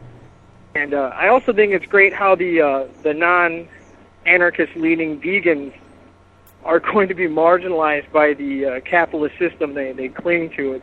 It's fantastic. I also wanted to comment on there was a voicemail about a lady who went to a restaurant and got totally shafted on food. I think the answer to that dilemma is to be as belligerent as humanly possible to the management who let you down. Because if you don't say anything and you sit there with no food, you become a victim. I would far rather be the vegan asshole than the pitied victim. That's it. It was a good show. Talk to you guys later. Bye. You sounded like Dirty Harry just then. Sorry. I thought so, though. I mean, come on. You're going to get up in someone's face, right? I think it makes sense, though. Why sit there and starve? Yeah, you should make a point of saying, look, you should have something for me or make something for me. I think so, too. Or else they'll never know. They'll never know, and I think it's really important to be up in someone's face. But I like the point you make, Mike, about how property means more than almost anything else in our current system. And if you look at what goes on in the world right now. I mean, it's clear that we value property more than people. We value property more than animals. Well, animals are property. Mm-hmm. And if you oppose anything, if you oppose that property relationship, you are, in fact, opposing the fundamental relationship of capital, and you're going to get yourself in a whole shitload of trouble. And now we've had this convenient category of terrorists, like Mike talked about, and we're all just getting lumped into that. Yep. There's this whole green scare thing going on, that the FBI is kind of focusing all of its resources and efforts on not all of it, but some significant number of resources on left-wing kind of groups that are concerned about animals and the environment. And it's doing it under the rubric of the war on terror. We're considered to be, it considers the ELF and the ALF the biggest domestic terror threats, but yet the ELF and the ALF have killed no one, not a single person. Mm-hmm. So what have they done? They've destroyed property, and it's clear where the government's coming from. So Mike is completely right, and I think that this is one of the long-standing legacies of having to deal with Republican administrations for so very long. Mm-hmm. And that's why that guy in the Borat video is a good American. That's right. Even though he basically said Hitler was a good guy in that video, in the rest of the video that we didn't play. You should really check out the rest of that video. It's pretty whacked out. I mean, it's funny, but it's also really kind of like, what the hell? Mm-hmm. Okay, next one, coming from Pamela. Hello, Bob and Jenna. This is Pamela. I'm calling from Japan, and I just finished listening to the latest podcast, and you talked about whether or not if you requested soy milk at your local grocery store, if they would carry it. And I just wanted to call about it because I just come from a fairly small town in Wisconsin, and whenever I was at home, I would always, it was a pick and save. So in this flyer, they often had organic fruits and vegetables, but when I'd go to my store, they didn't carry them because, I don't know, we're a small town and nobody demanded it. So I just started, every time I'd go, asking for, I saw you have organic apples in your flyer. Can you carry them? And the next week, they would always be there. Everything I'd requested would always be in the next week. I don't know if it was just my store, but it's worth asking, I think. And if you ask and they do carry it, others will notice it and maybe also look into trying it. So it can't hurt. Guess that's all I wanted to say. Thank you for your podcast. It keeps me striving here in Japan. Not necessarily the most vegan-friendly place in the world, but I enjoy listening to your show. Thank you for your great work. Have a good day. Bye. Well, thanks, Pamela. Thanks. The Japanese do like to put fish in a lot of things. Yeah, there's fish hidden all over. I'd be curious to know what it's like to try to be vegan in Japan. Yeah. You should give us a call and let us know, or send us some audio. I'd really like to hear about that, because I have no real sense of what it's like. Indeed. And there's a good point, too, about asking stores to carry stuff, because a lot of times they will. And sometimes bigger stores won't do it if, like, one person asks, but if you get a couple of other people to ask for it, they might. Well, like at our co-op, for example, they weren't carrying some vegan stuff when we first got there, but then people I know started asking, we started asking, and then they get it in. Mm-hmm. And people buy it, you know. They got the vegan gourmet cheeses finally, so. And vegan soy yogurt as well. Mm-hmm. So it's cool. You know, you ask for that stuff, it comes in, and if people buy it, they usually keep carrying it, because ultimately they want to make some cash. Sure. So that's one of the, speaking of capitalism, one of the ways to do it. And we've got another voicemail from Lovermind. Hey, you guys, it's Lovermind, generally known as M. I'm sitting around here about midnight with nothing to do except watch my fish and read various comedy sites. To be honest, the fish are often more interesting, which isn't saying something against fish, especially not my fish, who are going bop, bop, bop with their little mouths. Yeah. Anyways, I just wanted to call to reassure the vegan humans, especially the vegan humans with difficult omnivorous, significant others, that being vegan around others does work. My girlfriend was one of those infuriating ex-vegans that we all hate. Decided to go on the South Beach diet to lose weight until she met me. Then, of course, she went on to convince another person to go vegan by showing them video footage and telling them about the horrors of the dairy industry. So it's sort of like a chain reaction. Go vegan and you make others question their actions too. And yes, I should probably stop talking now. Okay, bye. That's excellent. That's a really good point. I mean, a lot of times people don't want to, like, they'll go to their family's house and they'll be offered dairy or something and they'll want to eat it because they don't want to offend people. But I think it's really important to stand up for yourself in that situation, say, no, I really appreciate the offer, but I'm not going to do it, because then you show people what it's really like to be vegan, and then eventually you can, get people more used to the idea. I think it's definitely a chain reaction. I think so too, and I think also just being a happy vegan is very important. Mm-hmm. And by showing people that you're a happy vegan, you're not like, they want you to be unhappy. So if you act unhappy all the time, it kind of validates their idea of what veganism's about. But if you're like this happy vegan and dealing with it, it's all good. Definitely. All right, our last voicemail today is from Denise. Hi, my name is Denise, and I've only been listening for a few months. I'm on a cell phone, so I'm sorry if I cut out. I'm doing really well as a vegan, and because before I used to keep myself on a strict diet of not eating sugar, but I see my employees constantly, I see one of them at least judging the way that I eat and looking at me like she thinks all the food that I eat is bad.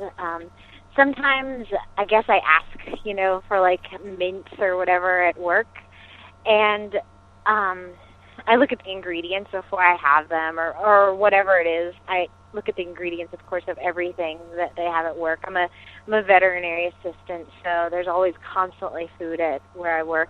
So I read the back of labels, and then I find myself constantly asking or saying to them, oh, never mind, I can't have this.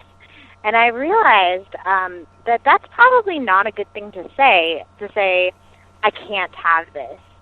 So as I was listening to the podcast tonight, I realized that I should probably be saying, oh, never mind, I don't want to eat this. And in the future, because of listening to you guys, and because I don't want them to sound like for all of the people at work to think that I'm depriving myself of things, I need to be saying, I don't want to eat this. Because Altoids have gelatin in them, and I don't want to eat dead animal parts.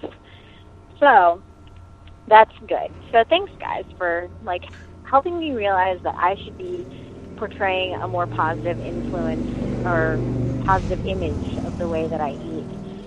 I also just wanted to talk about the fact that, I have a friend who is an omnivore currently, and she bought the Idiot's Guide to Vegetarianism because of listening to the way that I talk about how happy I am now that I'm a vegan. I've only been a vegan for 2 or 3 months or something, and it's going well. And so I think that she is really happy that she's exploring that. And she's the type of girl that only wants to eat string cheese and turkey sandwiches, and she's thinking about becoming a vegetarian. So it's great. And,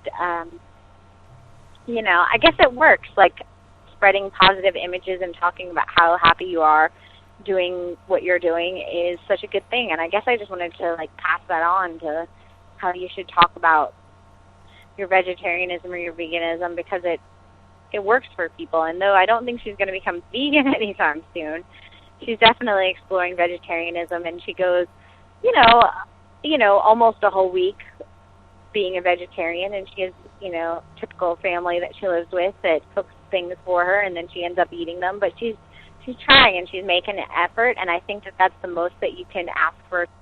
She feels like she wants to cook in 15 minutes or less when she gets home from work. And she gets off late at night. We're veterinary assistants, and we work hard, and she gets off at 8:30 or 9 and wants to come home and eat dinner. And she finds that I guess she just doesn't even have enough options. So I'm trying to give her some options, and she doesn't even, she's I wouldn't say closed-minded, but she's so not open to trying so many new foods. She won't even eat hummus. So I'm trying to work with her, and I guess if you guys have any suggestions, I figured, buying her a box of the soy boy tofu raviolis might be a good start, because everybody likes ravioli, something like that. Anyways, she did go to a vegan restaurant with me here in D.C., so that was nice. She loves the food, so that's good. Anyways, yes, thanks for listening. You guys are doing a great job, and thanks for encouraging my veganism. All right. Bye. Have a good summer. Bye. All right, thanks for that. Excellent, thanks. I think what you suggested, that having like the soy boy ravioli or something, it's a great idea. Mm-hmm. And another thing for people who are really, really busy and only want to cook in 15 minutes, it's really easy to try and rely on things like garden burgers or veggie burgers and French fries, but that gets kind of old and boring. You don't real eat, fast. Yeah, real fast. So if you have the time on the weekends, cook a lot of food on the weekends and put it in your fridge. I mean, I make a big pot of soup or stew or something like that. Yeah, even like a veggie lasagna, that kind of thing. I know the other thing is that you said she won't try new stuff, but maybe what you could do is get her to try versions. It's like a bike rally going on outside our house. These two kind of guys just riding their Harleys around down the street, up and down the street. They just keep doing it. I don't know. Anyway, one of the things I think works really well is to try to get people to try kind of veganized versions of the food that they're used to or that they really like. And for example, when my parents were here last week or whenever that was, I made for them a grilled vegetable lasagna that had in it a tofu ricotta. So I put it in there and they ate it and they really liked it. They said they couldn't tell any difference. And, something like that, most people don't even think it's tofu or whatever, Mm-hmm. So those things that you can do is you can veganize dishes that she already likes, and that's one thing. Yeah, trying to get her to eat like pizza without cheese, just loaded with veggies on it, that kind of thing. But I mean, even pizza, even really white bread stuff, like you can make sloppy joes really easily. Yeah. And it's really simple. You just get some of that. I know Dino's going to be going screaming, but get some of that fake ground beef stuff. Get a can of sloppy joe sauce, and you're all set. I mean, you can really make sloppy joes that easily. Mm-hmm. I assume that it's vegan. I haven't had a sloppy joe. No, I'm pretty sure that like the manwich stuff that you buy in the can is vegan. I'm pretty sure. So there you go. So and for any of you who don't know what sloppy joes are, I imagine that the international listeners, I have no idea.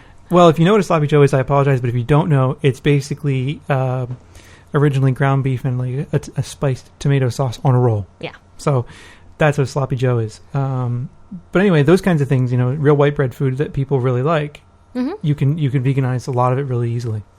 And I think that's one way to do it. And but as for quick cooking, there are cookbooks out there. I can't think of it off the top of my head, of course, but that do have sections in them on quick stuff. I know some of Sarah Kramer's books have like microwave recipes for dorms and the recent one, La Dolce Vegan, has a lot of shorter recipes in it. She did that on purpose, so a little bit quicker to make, and a lot of them are really easy. So, and another thing, you said you were in D.C. Take her to Sticky Fingers Bakery. Oh yeah, I don't think anybody would hate that place. There's nothing there to hate. So yeah, and that's it. All right, I think we're done. We're done. 267-295-1944. Write the number down on your refrigerator door. Add the 001 country code if you call us from Vienna.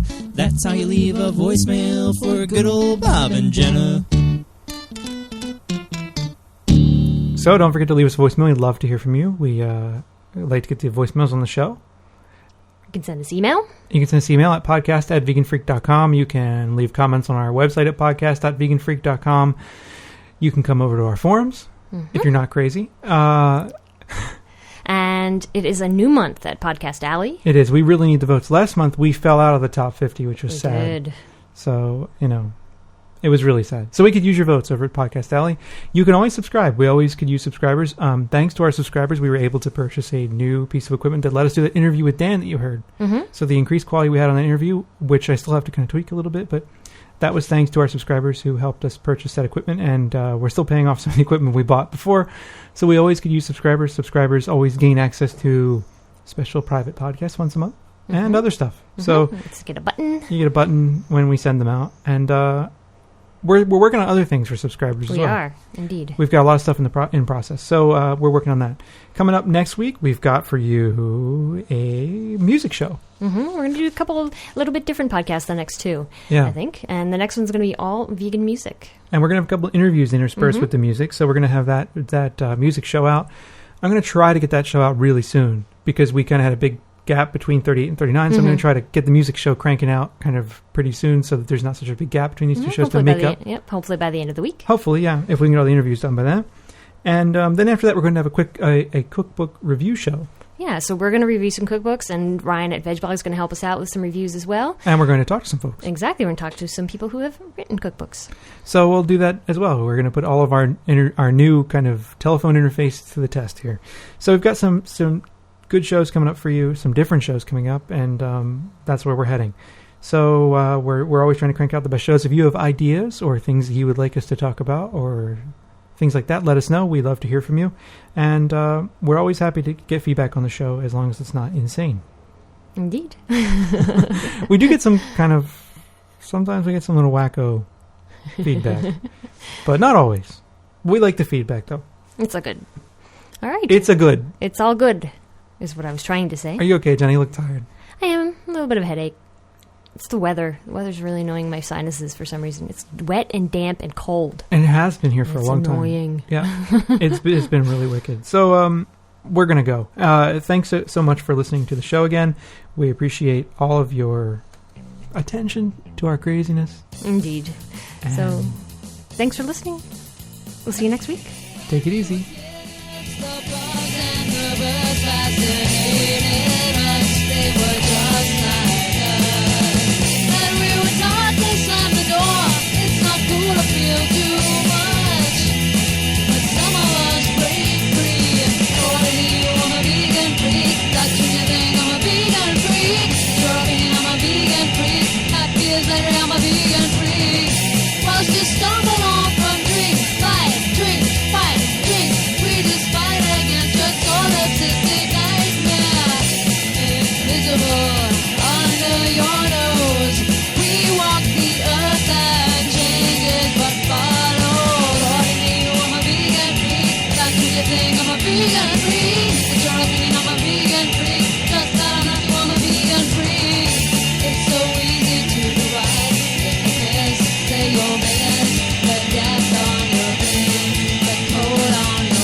Internets.